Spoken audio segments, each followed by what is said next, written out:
புனிதம் கமழ பூமுகம் மலர புலர்ந்தது இந்த நாளிதுவே. இறைவனின் அன்பினிலே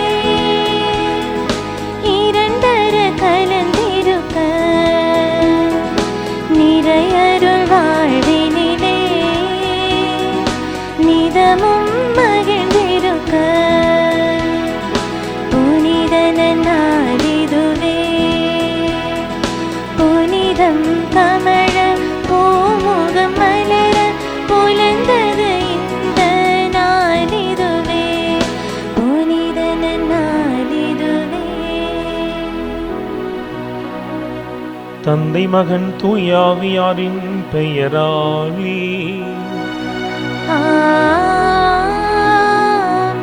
நம் தந்தையாகிய கடவுளிடமிருந்தும் ஆண்டவராகிய இயேசு கிறிஸ்துவிடமிருந்தும் அருளும் அமைதியும் உங்களோடு என்றும் இருப்பதாக. ஆன்மாவோடும் இருப்பதாக. இயேசுவில் பிரியமானவர்களே, கிறிஸ்துவின் நாமத்தில் உங்களை வாழ்த்தி திருப்பலிக்கு அன்போடு வரவேற்கிறேன். இன்றைய நாள் திருப்பலியில் ஆண்டவர் தன்னுடைய இறைவார்த்தையானவர் வழியாக அவர் நம்மோடு பேச இருக்கிறார். ஆகவே ஆண்டவருடைய இரக்கம் அது எல்லைகளை கடந்து பாய்கிறது என்கின்ற ஒரு செய்தியை இந்த நாள் இறைவார்த்தை நமக்கு வெளிப்படுத்துகிறது. ஆகவே ஆண்டவருடைய இரக்கம் நம்மையும் சந்திக்கும்படியாக திருப்பலியில் நாம் மனமொன்று வென்றாடுவோம். தூய மறைபொருளை தகுதியோடு ஒப்பு கொடுக்க தடையாக இருக்கும் நம் பாவங்கள் பலவீனங்களை ஏற்று மனம் வருந்தி இறைவனின் மன்னிப்பை நாடுவோம்.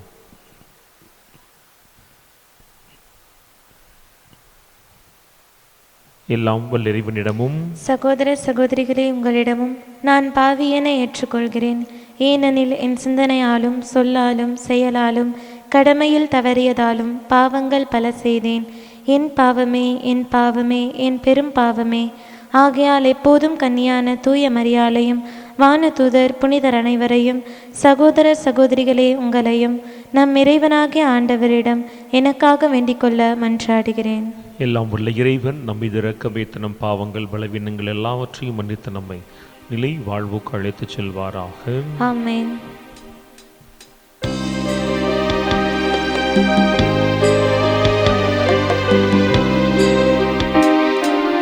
ஆண்டவரே இரக்கமாயிரும். ஆண்டவரே இரக்கமாயிரும். கிறிஸ்துவே இரக்கமாயிரும்.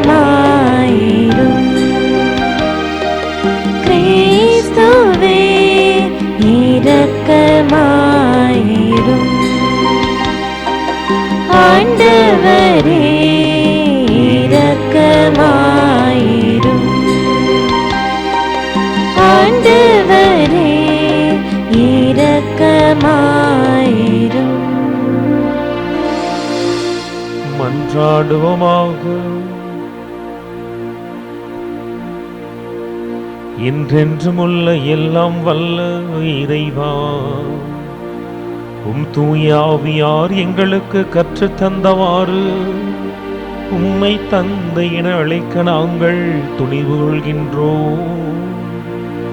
நீர் வாக்களித்த உரிமை பேரான விண்ணக வீட்டுக்கு நாங்கள் வந்து சேரும்படி நீர் தேர்ந்து கொண்ட மக்களுக்குரிய மனப்பான்மையை எங்கள் இதயங்களில் பொழிந்தருள்வீராக.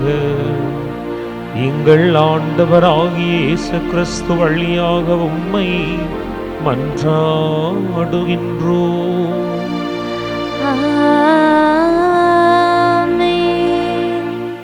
முதல் வாசகம். நாடு கடத்தப்படும் ஒருவர் போல் பொருள்களை தயார் செய்து வெளியேறு. இறைவாக்கினர் எசேக்கியேல் நூலிலிருந்து வாசகம். அதிகாரம் 12. இறைவார்த்தைகள் 1 முதல் 12 முடிய. ஆண்டவரின் வாக்கு எனக்கு அருளப்பட்டது. மானிடா, கலகம் செய்யும் வீட்டாரிடையே நீ வாழ்கின்றாய். காண கண்கள் இருந்தும் அவர்கள் காண்பதில்லை, கேட்க செவிகள் இருந்தும் அவர்கள் கேட்பதில்லை. ஏனெனில் அவர்கள் கலகம் செய்யும் வீட்டார். மானிடா, நீயோ நாடு கடத்தப்படும் ஒருவர் போல் பொருட்களை தயார் செய்து கொண்டு அவர்கள் கண்ணெதிரே பகல் நேரத்தில் புறப்படு. உன் உறைவிடத்திலிருந்து வேறொரு இடத்திற்கு அவர்கள் கண்ணெதிரே நாடு கடத்தப்படுபவர் போல் வெளியேறு. கலகம் செய்யும் வீட்டாராக இருப்பினும் ஒருவேளை அவர்கள் அதை கண்டுணரலாம். நாடு கடத்தப்படும் ஒருவர் போல் அவர்கள் கண்ணெதிரே பகல் நேரத்தில் உன் பொருட்களை எடுத்து வை. மாலை வேளையில் அவர்கள் கண்ணெதிரே நாடு கடத்தப்படுபவர் போல் புறப்படு. அவர்கள் கண் முன்னே சுவரில் துளையிட்டு அதன் வழியாய் அவற்றை வெளிக்கொணர்வாய். அவர்கள் கண் முன்னே அவற்றை தோள் மேல் வைத்து இருள் சூழ்ந்ததும் வெளியே தூக்கிச் செல். நிலத்தை பார்க்காதபடி உன் முகத்தை மூடிக்கொள். ஏனெனில் இஸ்ரேல் வீட்டாருக்கு உன்னை ஓர் அடையாளமாக வைத்திருக்கிறேன். எனக்கு கட்டளையிட்டபடியே நான் செய்தேன். நாடு கடத்தப்படுகையில் கொண்டு போவது போல என் பொருட்களை பகல் வேளையில் வெளிக்கொணர்ந்தேன். மாலையில் என் கைகளால் சுவரில் துளையிட்டேன். இருள் சூழ்ந்ததும் அவற்றை தோளில் தூக்கி கொண்டு அவர்கள் கண்முன்னே வெளியேறினேன். காலையில் ஆண்டவரின் வாக்கு எனக்கு அருளப்பட்டது. மானிடா, கலகம் செய்யும் வீட்டாராகிய இஸ்ரேல் வீட்டார் உன்னிடம் நீ செய்கிறது என்ன என்று கேட்கவில்லையா? நீ அவர்களுக்கு சொல், எருசலேமில் இருக்கும் மக்கள் தலைவனையும் அவனுடன் இருக்கும் இஸ்ரேல் வீட்டார் அனைவரையும் குறித்து தலைவராகிய ஆண்டவர் இவ்வாறு கூறுகிறார். நீ சொல், உங்களுக்கு நான் ஒரு அடையாளமாக இருக்கிறேன். நான் செய்தது போல் அவர்களுக்கும் செய்யப்படும். அவர்கள் நாடு கடத்தப்பட்டோராயும் சிறைப்பட்டோராயும் செல்வர். அவர்களின் தலைவன் இருளில் தோளில் சுமையுடன் மதிலினோடு வெளியேறுவான். அவனை வெளிக்கொணர்வதற்காக மதிலை குடைவார்கள். கண்களால் நாட்டை பார்க்காதபடி அவன் தன் முகத்தை மூடிக்கொள்வான். ஆண்டவரின் அருள்வாக்கு. இறைவனுக்கு நன்றி. இறைவனின் செயல்களை ஒருபோதும் மறவாதிருங்கள்.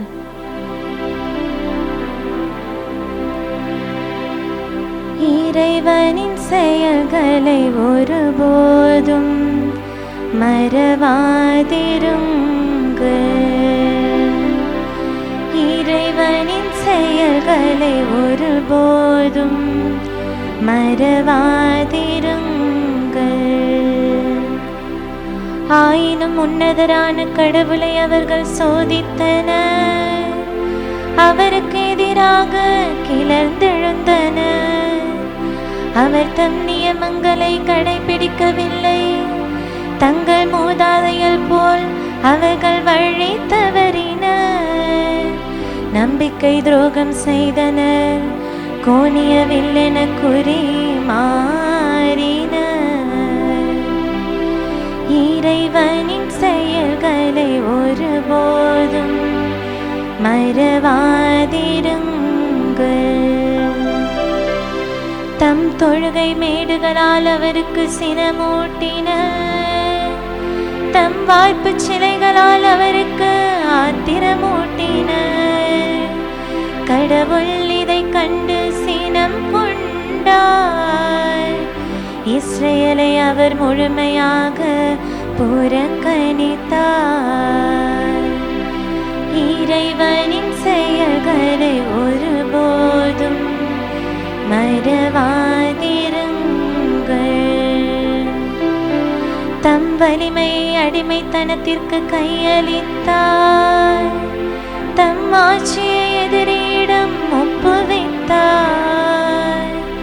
தம் மக்களை வாளுக்கு கையளித்தார். தம் உரிமை சொத்தின் மீது கடுஞ்சினம் கொண்டார். அவர்களுடைய இளைஞரை நெருப்பு விழுங்கியது. இறைவனின் செயல்களை ஒருபோதும் மறவாதிருங்கள். இறைவனின் செயல்களை ஒருபோதும் மறவாதிருங்கள்.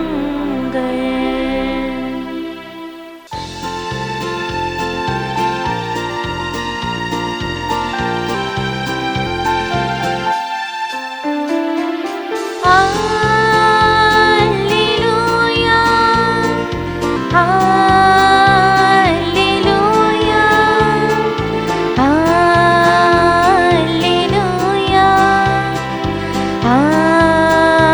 அல்லேலூயா அல்லேலூயா அல்லேலூயா அல்லேலூயா அல்லேலூயா அல்லேலூயா அல்லேலூயா அல்லேலூயா. உம்மொழியின் மீது உமது முகவொளி வீசச் செய்யும். உம் விதிமுறைகளை எனக்கு கற்பித்தருளும். அல்லேலூயா அல்லேலூயா அல்லேலூயா அல்லேலூயா அல்லேலூயா. ஆண்டவர் உங்களோடு இருப்பாராக. உம் ஆன்மாவோடும் இருப்பாராக. மத்தியு எழுதிய தூய நற்செய்தியிலிருந்து வாசகம். ஆண்டவரே மாட்சி உமக்கே. அக்காலத்தில் பேதுரு இயேசுவை அணுகி, ஆண்டவரை, என் சகோதரர் சகோதரிகள் ஒருவர் எனக்கு எதிராக பாவம் செய்து வந்தால் நான் எத்தனை முறை அவரை மன்னிக்க வேண்டும்? 7 முறை மட்டுமா என கேட்டார். அதற்கு இயேசு அவரிடம் கூறியது, 7 முறை மட்டுமல்ல, 70 தடவை 7 முறை என நான் உனக்கு சொல்லுகிறேன். விண்ணரசை பின்வரும் நிகழ்ச்சிக்கு ஒப்பிடலாம். ஒரு அரசர் தம் பணியாளர்களிடம் கணக்கு கேட்க விரும்பினார். அவர் கணக்கு பார்க்க தொடங்கிய பொழுது அவரிடம் 10,000 தாளந்து கடன்பட்ட ஒருவனை கொண்டு வந்தார். அவன் பணத்தை திருப்பி கொடுக்க இயலாத நிலையில் இருந்தான். தலைவரோ அவனையும் அவன் மனைவி மக்களோடு அவனுக்குரிய உடைமைகள் யாவற்றையும் விற்று பணத்தை திருப்பி கொடுக்க ஆணையிட்டார். உடனே அப்பணியால் அவர் காலில் விழுந்து பணிந்து, என்னை பொறுத்தருள்க, எல்லாவற்றையும் உமக்கு திருப்பி தந்து விடுகிறேன் என்றான். அப்பணியாளரின் தலைவர் பரிவு கொண்டு அவனை விடுவித்து அவனது கடன் முழுவதையும் தள்ளுபடி செய்தார். ஆனால் அப்பணியால் வெளியே சென்றதும் தன்னிடம் 100 தெனாரியம் கடன்பட்டிருந்த உடன் பணியாளர் ஒருவரை கண்டு, நீ பட்ட கடனை திருப்பித்தா என கூறி அவரை பிடித்து கழுத்தை நெரித்தான். உடனே அவனுடைய உடன் பணியாளர் காலில் விழுந்து, என்னை பொறுத்தருள்க, நான் திருப்பி கொடுத்து விடுகிறேன் என்று அவனை கெஞ்சி கேட்டார். ஆனால் அவன் அதற்கு இசையாது கடனை திருப்பி அடைக்கும் வரை அவரை சிறையில் அடைத்தான். அவருடைய உடன் பணியாளர்கள் நடந்ததை கண்டபோது மிகவும் வருந்தி தலைவரிடம் போய் நடந்தவற்றையெல்லாம் விளக்கி கூறினார்கள். அப்போது தலைவர் அவனை வரவழைத்து, பொல்லாதவனே, நீ என்னை வேண்டிக் கொண்டதால் அந்த கடன் முழுவதையும் உனக்கு தள்ளுபடி செய்தேன். நான் உனக்கு இரக்கம் காட்டியது போல நீயும் உன் உடன் பணியாளருக்கு இரக்கம் காட்டியிருக்க வேண்டுமல்லவா என்று கேட்டார். அத்தலைவர் சினம் கொண்டவராய் அனைத்து கடனையும் அவன் அடைக்கும் வரை அவனை வதைப்போரிடம் ஒப்படைத்தார்.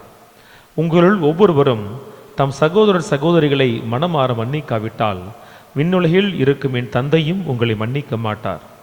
இயேசு இவ்வாறு உரையாற்றி முடித்த பின்பு கலிலேயாவை விட்டு அகன்று யோர்தானுக்கு அப்பாலுள்ள யூதேய பகுதிகளுக்கு சென்றார்.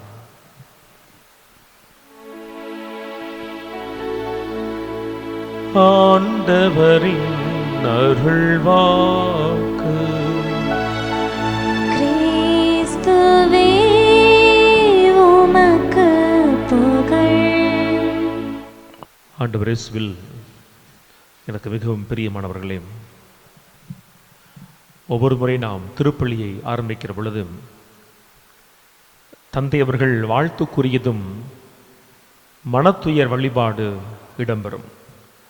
அந்த மனத்துயர் வழிபாட்டில் அருள் பணியாளர் எப்படியாக சொல்லுவார், இந்த தூய மறைபொருளை இறைவனை மாட்சிப்படுத்தி அவருடைய ஆசிரை பெறுவதற்கும் நம்மை நாம் புனிதப்படுத்துவதற்கும் ஒப்பு கொடுக்கிற இந்த தூய மறைபொருளை நாம் தகுதியோடு ஒப்பு கொடுப்பதற்கு தடைகளாக இருக்கக்கூடியவற்றை எண்ணி பார்த்து மனம் வருந்தி மன்னிப்பை கேட்போன்னு சொல்லி நாமும் ஒரு சில மணித்துளிகள் அமைதியாக இருந்து நம்முடைய பாவங்கள் பலவீனங்களை எண்ணி பார்க்க வேண்டும். அப்பொழுது தந்தை அவர்கள் ஜெபத்தை ஆரம்பிப்பார். எல்லாம் வல்ல இறைவனிடமும் சொல்லுகிற பொழுது சிந்தனை, சொல், செயல், கடமை தவறுதல், இந்த 4 நிலைகளில் நாம் மனம் வருந்துவோம். உண்மையிலேயே பல நேரங்களில் பலருக்கு அந்த ஜெபம் மிக ஒரு வாடிக்கையான ஜெபம். மன்றாடுவோம், மனம் வருந்துவோம் என்று அழைப்பு கொடுக்கிற பொழுது கண்களை மூடுவதோ அல்லது நம்முடைய பலவீனத்தை குறித்து எண்ணி பார்ப்பதோ கிடையாது. வரி தண்டுபவன் கடவுளுடைய ஆலயத்திற்குள் வர முடியாமல் வெளியே நின்று தன்னுடைய மார்பிலே தட்டிக்கொண்டு கண்ணெடுத்து பார்க்க முடியாமல் அவன் வருந்துவான் பாருங்களே. அந்த மன வருத்தம் அவனுக்கு ஆசிரியை கொடுத்து கடவுளுடைய ஆசிரியை பெற்றவனாய் இல்லம் அனுப்பியது. நாமும் இறைவனுடைய பிரசன்னத்திலே வழிபாட்டின் வழியாக இணைய இருக்கிறோம். அதற்கு முன்னதாக நம்முடைய பாவத்தை பலவீனத்தை எண்ணி பார்த்து மனம் வருந்த கொடுக்கப்படுகிற ஒரு வாய்ப்பு, ஒரு நேரம். அது பார்த்தீங்கன்னா நம்ம பல நேரங்களில் உணராமல் நாம் கடந்து செல்வோம். இன்னும் சில இடத்துல ஃபாதர்ஸ் கூட பார்த்துருக்கேன், கூட்டு திருப்பலி வைக்கிற பொழுது மனம் வருந்தோன்னு சொல்லி முடிச்சோடனே ஜெபத்தை ஆரம்பிச்சிருவாங்க. அந்த மனம் வருந்துதலுக்கு நேரமே இருக்காது. அதனால் இந்த ஒரு அற்புதமான ஒரு ஜெபத்தை உணராமல் பல நேரங்களில் சொல்லிவிடுகிறோம். ஆனால் அது இருக்கிற ஒவ்வொரு வார்த்தையும் மிக அதிகமான கவனத்தை பெற வேண்டும். என் சிந்தனையும் என் சொல்லும் செயலும் எப்படி இருக்குது, அந்த சிந்தனையையும் சொல்லையும் செயலையும் கடவுள் முழுமையாக அறிந்து வைத்திருக்கிறார் என்கின்ற ஒரு தெளிவான பார்வை நம்மிடத்தில் இருக்கான்னு பார்க்கணும். நம்மளாம் நினச்சிக்கிறோம் பல நேரங்களில் நான் செய்வது என்னோட போச்சு, நான் பேசுவதாகட்டும், நான் சொல்வதாகட்டும், நான் செயல்படுவதாகட்டும், பல மனிதர்களுக்கு எதிராக என் மனதுக்குள் நினைக்கிறது எல்லாமே அது என்னோட போயிருச்சுன்னு நினைக்கிறோம்.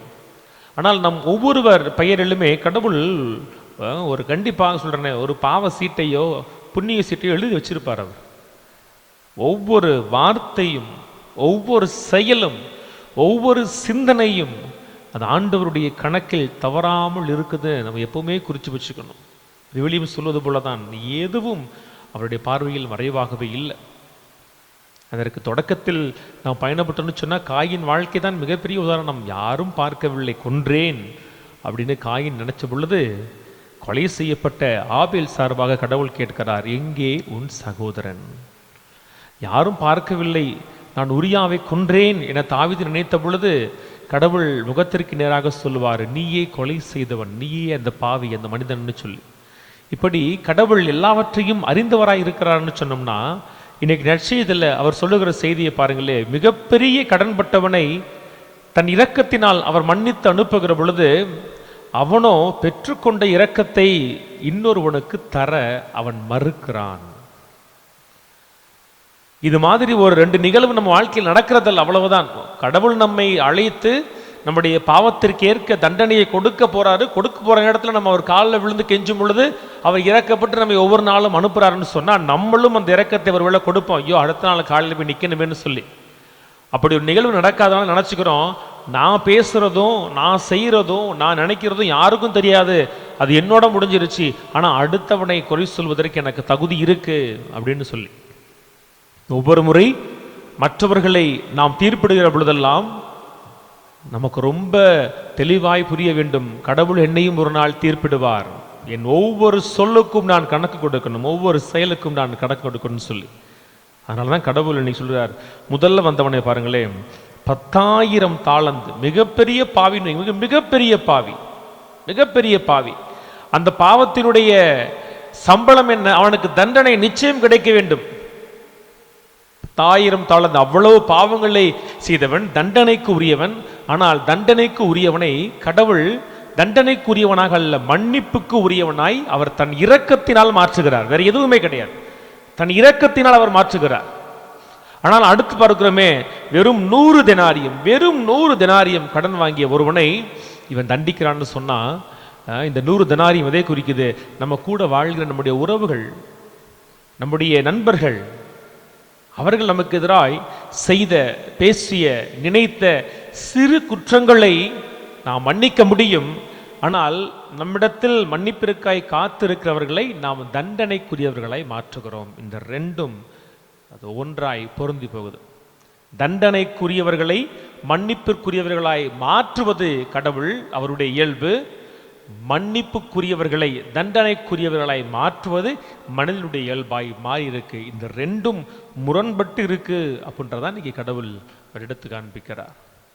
நான் உங்களை மன்னிக்கிறேன்ல, அது மாதிரி நீங்களும் மன்னிக்க வேண்டும். அவர் சிலுவையில் சாகிறதுக்கு முன்னாடி மட்டும் அந்த மன்னிப்பை கற்றுக் கொடுத்துட்டு போகல, அவர் வாழ்ந்த பொழுதே பாருங்களே இந்த உவமை வழியாக வெளிப்படுத்துகிறார். நீங்கள் மிகப்பெரிய பாவிகள், தண்டனைக்குரியவர்கள், ஆனால் உங்களை கடவுள் தன் இரக்கத்தினால் மன்னிப்பது போல உங்களோடு வாழ்கிற சக மனிதன் சிறு தவறுகளை செய்கிற பொழுது நீங்கள் அதை மன்னிக்க வேண்டும்.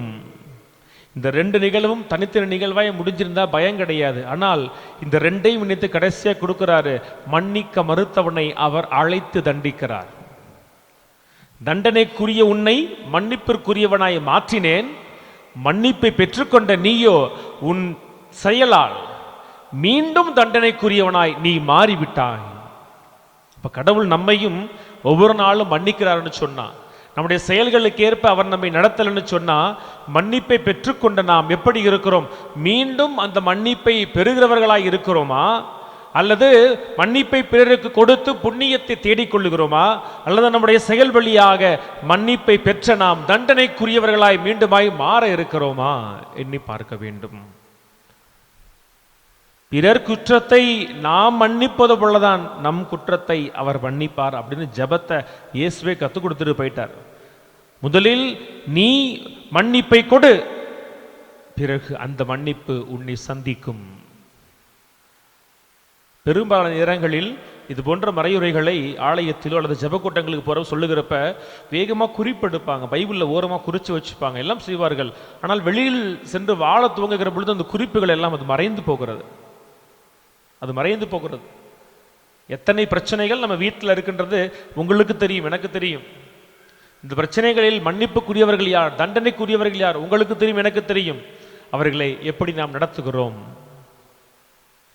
ஒருவேளை நம்ம மன்னிக்காம கடந்து போயிடலாம், ஆனால் நாம் மன்னிக்காத அந்த செயலை உடன் பணியாளர் ஆண்டவருக்கு எடுத்து சொல்லுவார். அந்த செய்தி ஆண்டவருடைய செவிகளுக்கு சென்று சேரும். நிச்சயமாய் ஆண்டவர் நாள் கணக்கு கேட்பார். அந்த நாளில் நீ செய்த பெரும்பாவத்தை நான் மன்னித்தேனே, நீ அதே மன்னிப்பை கொடுத்தாயா என கேட்கிற பொழுது நாம் என்ன சொல்ல போகிறோம்? ரெண்டு பேர் ஜெபத்தையும் பாருங்களேன், ரெண்டு பேரும் ஒரே மாதிரி தான். 10,000 தாளந்து பெற்றவனும் காலில் விழுந்து வேண்டும், என்னை பொறுத்தருளுக, எல்லாவற்றையும் திருப்பி தருகிறேன். 100 தெனாரியத்தை வாங்கினவனும் அதே தான் சொல்லுவான், என்னை பொறுத்தருளுக, நான் திருப்பி கொடுத்து விடுகிறேன். நான் அதே ரிக்வஸ்ட்டை வைக்கும் பொழுது எனக்கு மன்னிப்பு கிடைக்கணும், ஆனால் அதே ரிக்வஸ்ட் இன்னொருத்த வைக்கிறப்ப நான் மன்னிப்பை கொடுக்க மாட்டேன். அன்பர்களே, இது மிகப்பெரிய பலவீனம். இந்த பலவீனத்தை நாம் எல்லோருமே கடக்க முடியாமல் வேதனைப்படுகிறோம். இன்னைக்கு ஆண்டவர் சொல்லுகிற ஒரே ஒரு எளிய செய்தியை தான், அவர் நம்மை பொறுத்து கொள்கிறார், அவர் நம்மை மன்னிக்கிறார், அவர் நம்மை புரிந்து கொள்ளுகிறார். அவர் நம்மை தண்டித்து திருத்த அல்ல, மன்னித்து திருத்துகிறார்னு சொன்னா அவர் எதிர்பார்ப்பது இந்த மன்னிப்பை நீ அடுத்தவனுக்கு கொடுத்து பாரு. உண்மையிலேயே அந்த மன்னிப்பு உனக்கு அது ஆசிராய் மாறும். நீனும் அடுத்த முறை ஒருவேளை பலவீனத்தால் தப்பு செய்கிற பொழுது கடவுள் அப்பையும் இரக்கத்தால் மன்னிப்பார். நான் மன்னிப்பை பெற்றுக்கொண்டே இருப்பேன், மற்றவர்களெல்லாம் எனக்கு இரக்கத்தை காண்பிக்கணும், என் மேல பரிதாபப்படணும், எனக்கு உதவி செய்யணும். ஆனால் நான் வருகிற பொழுது நான் மன்னிக்க மாட்டேன், விட்டு கொடுக்க மாட்டேன், பரிதாபப்பட மாட்டேன், பதிவு கொள்ள மாட்டேன்னு சொன்னா ஒரு நாள் நிச்சயமாக அந்த தராசில் மறுபக்கத்தில் நாமும் வைக்கப்படுவோம் என்பதை நாம் நினைவில் கொள்ள வேண்டும். இன்னைக்கு முதல் வாசகத்தில் கடவுளை தான் சொல்லுகிறார், எச்சரிக்கப்படுகிற பொழுதே நீ திருந்திவிடு. அவர் எசேக்கியேல் வழியாக அற்புதமான ஒரு எச்சரிக்கை கொடுக்கிறார், இதெல்லாம் நடக்கும்னு சொல்லி. ஒருவேளை இறைவாக்கினரை கூப்பிட்டு இதையெல்லாம் ஏன் செய்றீங்க அப்படின்னு சொல்லி கேட்டு திருந்தி இருக்கலாம். கடவுள் கொடுத்த வாய்ப்பை பயன்படுத்தவில்லை. ஆகவே அவர்கள் தண்டனைக்குரியவர்களாய் மாறுகிறார்கள். தண்டனை அவர்களை அடிமைப்படுத்துகிறது. கடவுள் நமக்கும் கூட இந்த நாளில் நிறைவார்த்தை வழியாக உள்ளங்களை தட்டி எழுப்பலாம். நான் எப்படி இருக்கிறேன்? பெறுகிற கரங்களாக இருக்கிறேனா, தருகிற கரங்களாக இருக்கனா? மன்னிப்பை கடவுளிடத்தில் வேண்டுகிற கரங்களாக மட்டுமே என் கரங்கள் இருக்கிறதா, மன்னிப்பை கொடுக்கிற கரங்களாக இருக்கிறதா எண்ணி பார்ப்போம். நாம் கொடுக்கிறவர்களாக இருக்கிற பொழுது பயப்படவே வேணாம், கடவுள் நம்மை பொறுத்துக் கொள்வார், இறக்கம் காண்பிப்பார். நான் பெறுவது மட்டும்தான் கவனமாக இருக்கிறேன்னு சொன்னா கவனமாக இருக்க வேண்டும். ஒரு நாள் கடவுள் எல்லாவற்றிற்கும் சேர்த்து அவர் கணக்கு கேட்பார். விழித்துக் கொள்வோம், கடவுள் விரும்புகிறபடி வழி நடப்போம். ஆமேன்.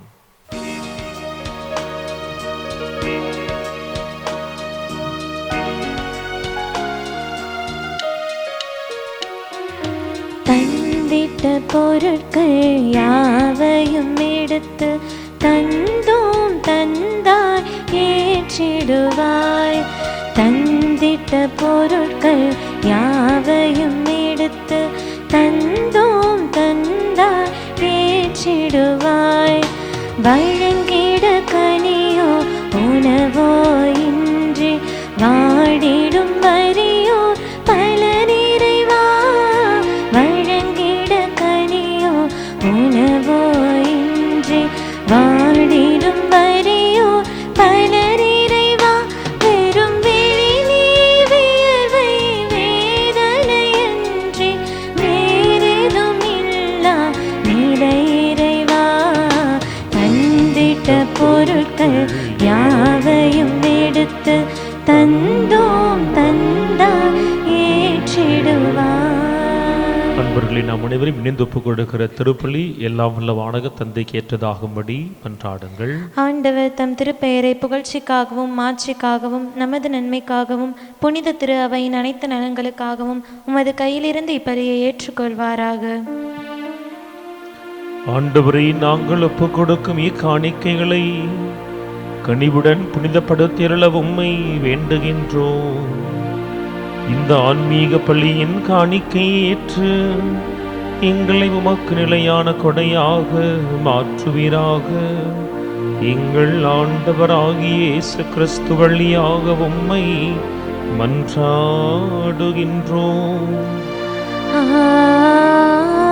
ஆமென். ஆண்டவர் உங்களோடு இருப்பாராக.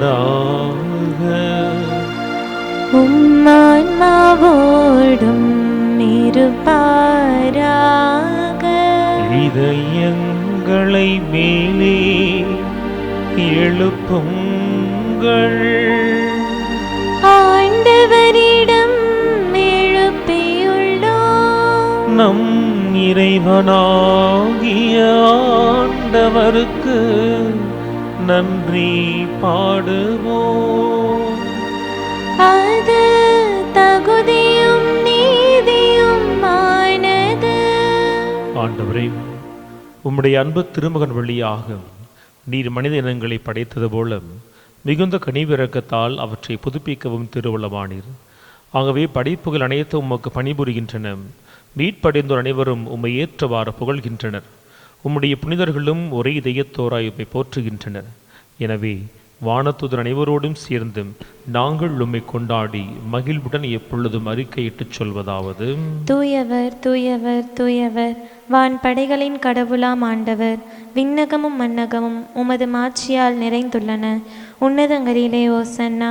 ஆண்டவர் பெயரால் வருகிறவர் ஆசி பெற்றவர். உன்னதங்களிலே ஓசன்னா. ஆண்டவரே, நீர் மெய்யாகவே தூயவர், தூய்மை அனைத்திற்கும் ஊற்றும். ஆகவே உம்முடைய ஆவியை பொழிந்தே காணிக்கைகளை தூய்மைப்படுத்த வேண்டுகிறோம். இவ்வாறு எங்கள் ஆண்டவர் இயேசு கிறிஸ்துவின் உடலும் இரத்தமுமாக எங்களுக்கு இவை மார்பனவாகும். அவர் பாடுபட உள்ளம் கனிந்து தம்மை கையளித்த போதும் அப்பத்தை எடுத்து நன்றி செலுத்தி அதை பெற்று தம் சீடர்களுக்கு வழங்கியவர் கூறியதாவது: அனைவரும் இதிலிருந்து பெற்ற உண்ணுங்கள், ஏனெனில் இது உங்களுக்காக கையளிக்கப்படும் என் உடல்.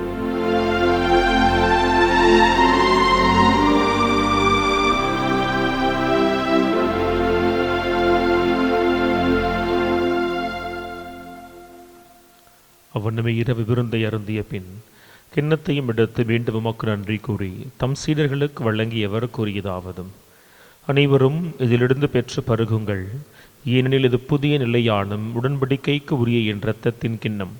இது பாவ மன்னிப்புக்கென்று உங்களுக்காகவும் பலருக்காகவும் சிந்தப்படும்.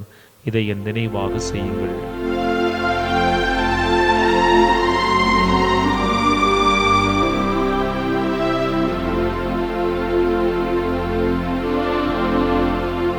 நம்பிக்கையின் மறைபொருள்.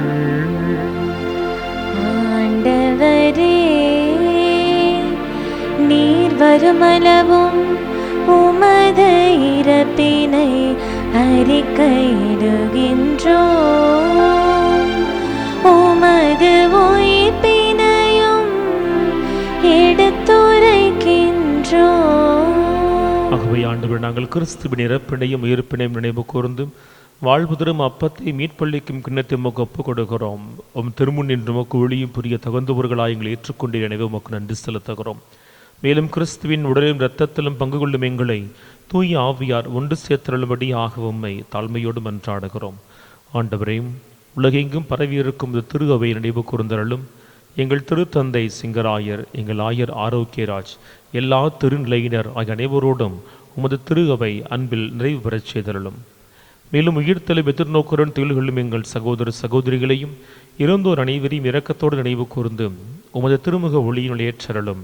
எங்கள் அனைவர் மீதும் இரக்கமாயிரும். கடவுளின் கன்னித்தாயான புனித மரியா, அவருடைய கணவரான புனித யோசேப்பு, புனித திருத்துதர்கள், இந்த உலகில் உமக்கு உகந்தோராய் வாழ்ந்த எல்லா புனிதரோடு நாங்களும் நிலை வாழ்வின் பிள்ளைகளாக மாறவும் உம் அன்பு திருமகனும் எங்கள் மீட்பெருமான இயேசு கிறிஸ்து வழியாகும் உம்மை புகழவும் வரம் அருளுமாறு இறைஞ்சி மன்றாடுகிறோம். இவர் வழியாக, இவரோடு, இவரில் எல்லாம் வல்ல இறைவனாகிய தந்தையே, தூய ஆவியாரின் ஒன்றிப்பில் எல்லா புகழும் மாட்சியும் என்றென்றும் உமக்கு உரியதே. ஆமென், ஆமென், ஆமென். நம் ஆண்டவர் இயேசு கிறிஸ்து கற்றுக் கொடுத்த ஜெபத்தை நாம் அனைவரும் துணிந்து மன்றாடுவோம். விண்ணுலகில் இருக்கின்ற எங்கள் தந்தையே, உமது பெயர் தூயது என போற்ற பெறுக. உமது ஆட்சி வருக. உமது திருவுளம் விண்ணுலகில் நிறைவேறுவது போல மண்ணுலகிலும் நிறைவேறுக. எங்கள் அன்றாட உணவை இன்று எங்களுக்கு தாரும். எங்களுக்கு எதிராக குற்றம் செய்வோரை நாங்கள் மன்னிப்பது போல எங்கள் குற்றங்களை மன்னியும். எங்களை சோதனைக்கு உட்படுத்தாதேயும், தீமையிலிருந்து எங்களை விடுவித்தருளும். ஆண்டவரே, உலகம் தர முடியாத அமைதியை எங்களுக்கு வழங்கி மன்னிப்பை பெற முடியாமலும் மன்னிப்பை வழங்க முடியாமலும் ஆண்டவரே, அமைதி இழந்து நிற்கிற ஒவ்வொருவருக்கும் நீர்தாமே அமைதியை வழங்குவீராக. என்றென்றும் வாழ்ந்து ஆட்சி செய்கின்றவர் நீரே. ஆமென். நம் ஆண்டவர் இயேசு கிறிஸ்துவினுடைய அமைதி உங்கள் அனைவரோடும் என்றும் இருப்பதாக. உம் ஆன்மாவோடும் இருப்பதாக. ஒருவருக்கொருவர் அமைதியை பகிர்ந்து கொள்வோம். உலகின் பாவங்களை போக்கும் இறைவனின் செம்மறியே, எங்கள் மேல் இரக்கமாயிரும். உலகின் பாவங்களை போக்கும் இறைவனின் செம்மறியே, எங்கள் மேல் இரக்கமாயிரும். உலகின் பாவங்களை போக்கும் இறைவனின் செம்மறியே, எங்களுக்கு அமைதியை அளித்தருளும். இது இறைவனின் செம்மறி, மன்னிப்பை வழங்குகிறவர். நாம் மன்னிப்பை வழங்கத்தை வேணாம் பலனை திருவுடலாய் தர வருகிறவர். இவருடைய திருவிருந்துக்கு அழைக்க பெற்ற நாம் அனைவரும் பேறு பெற்றவர்கள். ஆண்டவரே, நீர் என் இல்லத்தில் எழுந்தருள நான் தகுதியற்றவர். ஆனால் ஒரு வார்த்தை மட்டும் சொல்லி அருளும், எனது ஆன்மா நலமடையும்.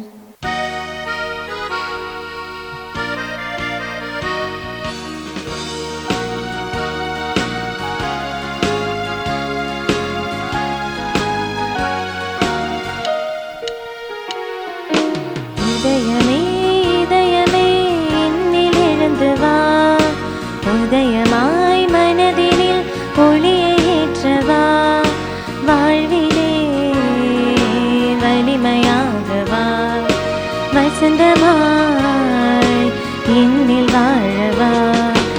இதயமே இதயமே என்னில் எழுந்து வா, உதயமாய் மனதினில் ஒளியை ஏற்றவா.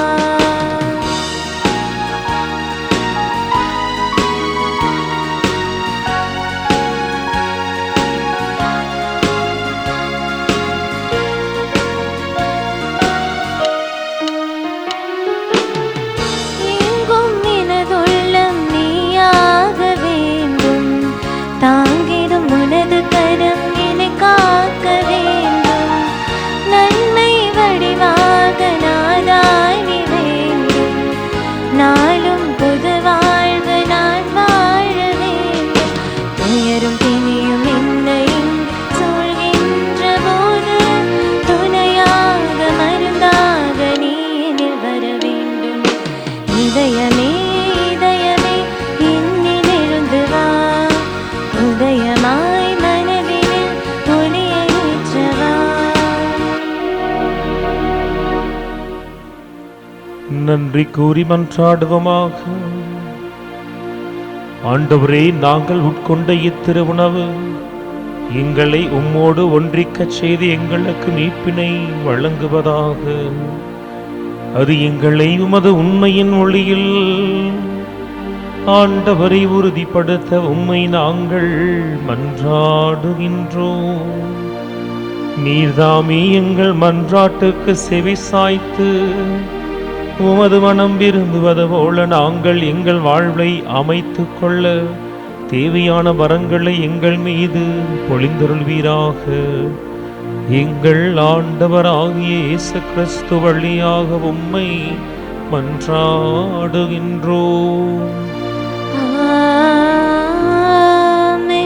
ஆண்டவர் உங்களோடு இருப்பாராக. உம் ஆன்மாவோடும் இருப்பாராக. எல்லாம் வல்ல இறைவன் தந்தை, மகன், தூய ஆவியார் உங்கள் அனைவரையும் நிறைவாக ஆசீர்வதிப்பாராக.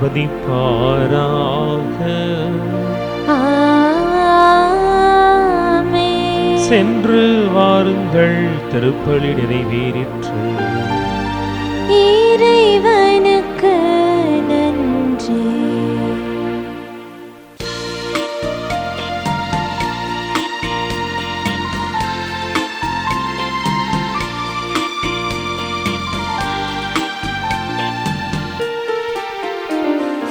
தாவீதின் குலமலரே, ஒளி தாங்கிடும் மகள் விளக்கே, எம்மை காத்திடும் மாரணங்கே, அருள் சுரந்திடும் தேன் சுனையே. தாவீதின் குலமலரே,